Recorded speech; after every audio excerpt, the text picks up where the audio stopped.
Mixing low end is a problem. I get it. So here's some of the things I keep in mind when I'm mixing low end. We got a sub, and we have a kick.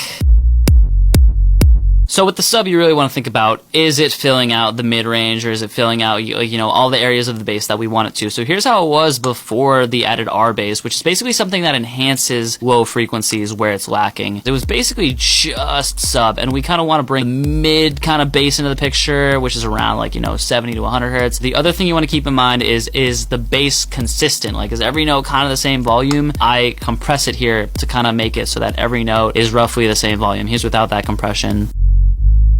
Here's with it.